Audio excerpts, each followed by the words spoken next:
नमस्कारम। आयुर्वेदिक धन्वंतरी में आपका स्वागत है। शुक्र प्रमेह रोग अर्थात नाइट फॉल हमारे युवा वर्ग के बच्चों का, भाइयों का जो सबसे बड़ी समस्या है। यह एक बहुत बड़ी समस्या है। स्वप्न दोष भी इसी को कहा जाता है, नाइट फॉल भी इसी को कहा जाता है और आयुर्वेद में इसको शुक्र प्रमेह कहा जाता है। इसके जो टर्म्स हैं या रूप हैं बहुत अलग अलग हैं। अगर उनकी व्याख्या किया जाए तो बहुत समय लग सकता है। तो इस रोग में स्वप्न में या स्वप्नावस्था में या सोते वक्त निद्रा में धातु क्षय हो जाता है तो यह बहुत ही नुकसानकारक है। इससे जो बच्चों का, जो युवा अवस्था के बच्चे हैं, हमारे युवा वर्ग के जो मित्र हैं, भाई हैं, बहुत परेशान हैं। और इससे समस्या क्या क्या होती है। पाचन क्रिया इससे सबसे ज्यादा खराब हो जाती है। किसी कार्य में मन नहीं लगता, कमर दर्द होता है और आदमी थोड़ा सा कार्य करता है जल्दी थक जाता है। सामान्यतः युवा अवस्था में जब एक युवक 18 से 25-30 के उम्र के होते हैं तो उनमें हार्मोनल चेंज भी होते हैं, हार्मोन्स का चेंज होता है, तो उसके कारण भी यह समस्या आता है। अगर यदि यह महीने में या 2 महीने में एक आध बार हो जाए तो कोई घबराने की बात नहीं है। लेकिन ऐसे युवक, ऐसे भाई जिनके साथ में ये महीने में कई बार होता है, उनके लिए यह बहुत सोच और बहुत ही समस्या की बात होती है। इसके वजह से वो डिप्रेशन में भी चले जाते हैं। शारीरिक रूप से वो कमजोर हो जाते हैं, पतले हो जाते हैं, खाना खाने की इच्छा नहीं होती है, किसी कार्य में दिल नहीं लगता है। तो वैसे तो यह एक बहुत सामान्य बात है। लेकिन ऐसे लोग जो इसका उपचार चाहते हैं, उनके लिए मैं आज एक ऐसा आयुर्वेदिक और घरेलू नुस्खा लेके आया हूं जो बहुत ही सरल है और हमारे प्राचीन ग्रंथ आयुर्वेदिक धन्वंतरी नामक पुस्तक से लिया गया है। भगवान धन्वंतरी का यह नुस्खा है और एकदम निःशुल्क नुस्खा है।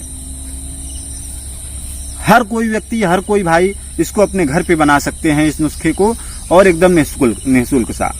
और इस नुस्खे के प्रयोग से शरीर में शक्ति आएगी और मन में बल आएगा, आत्मबल बढ़ेगा और यह समस्या भी दूर हो जाएगी, नाइट फॉल का, स्वप्न प्रमेह का, शुक्र प्रमेह का। इसके लिए करना क्या है, सबसे पहले लगभग 1 पाव अर्थात 250 ग्राम इमली के बीज लाना है, इमली का बिया, जो कि हमको एकदम फ्री में मिल जाता है। हमारे अगल बगल जो समोसे इत्यादि के जो दुकान रहते हैं तो वहां पे मीठी चटनी बनाने के लिए इमली का वो लोग प्रयोग करते हैं और इसके बीजों को फेंक देते हैं। या जब हमारे अगल बगल कोई पार्टी होती है तो उसमें भी इमली का बहुत प्रयोग होता है और इमली के बीज को वो लोग फेंक देते हैं। तो आप उनसे संपर्क करके इसको निःशुल्क रूप से प्राप्त कर सकते हैं। अपने गांव में, अपने अगल बगल के जो आपके यहाँ के समोसा इत्यादि बनाने वाले हैं तो आप उनसे इसको निःशुल्क रूप से प्राप्त कर सकते हैं। शादी विवाह पार्टी में भी जहाँ पे आयोजन होता है वहां पे भी यह निःशुल्क रूप से प्राप्त हो जाता है। और इसको करना क्या है, इसके 1 पाव बीज को गाय के दूध में या फिर किसी भी मतलब दूध में जो मार्केट में उपलब्ध है, गाय का अथवा भैंस का दूध हो, उसमें इसको भिगो दीजिए। 1 पाव आपका इमली का बिया है तो 1 पाव दूध ले लीजिए, उसमें इसको भिगो दीजिए और लगभग 4-6 घंटा भिगोने के बाद में आप बीजों को निकाल लीजिए बाहर और उसके ऊपर का जो काला वाला, इमली के बीज के ऊपर काला वाला जो छिलका होता है उसको निकाल के फेंक दीजिए। और इसके जो अंदर का सफेद सफेद आपको इमली का बिया मिलेगा, बिना छिलके वाला, उसको क्योंकि छिलका निकाल के आप फेंक दिए। अब जो सफेद सफेद आपको इमली के बीज मिल गए हैं उनको आप खलबट्टे में या इमाम दस्ते में बारीक पाउडर चूर्ण बना लीजिए या सिलबट्टे पे उनको पीस लीजिए और उसको तौल लीजिए। जितना ये है इमली के बीज के पाउडर है उतना बराबर मात्रा में ढोका वाली मिश्री, जो खड़ी मिश्री होती है, बड़े बड़े दाने की जो मिश्री होती है, उसको, जो धागे वाली मिश्री होती है जिसको काल्पी मिश्री भी कहते हैं, ढोका वाली भी मिश्री कहते हैं, खड़ी मिश्री भी कहते हैं। बारीक मिश्री जो शक्कर जैसी मिश्री रहती है वह किसी काम का नहीं है। मैंने जो आपको मिश्री बताया है जो ऐसे छोटे बड़े बड़े इतने साइज में आता है, मार्केट में उपलब्ध रहता है, वो वाला बराबर मात्रा में उसको तौल लीजिए। कितना इमली के बीज का पाउडर है उतना ही लमसम ये भी होना चाहिए। थोड़ा कम या ज्यादा होगा तो कोई घबराने की बात नहीं है।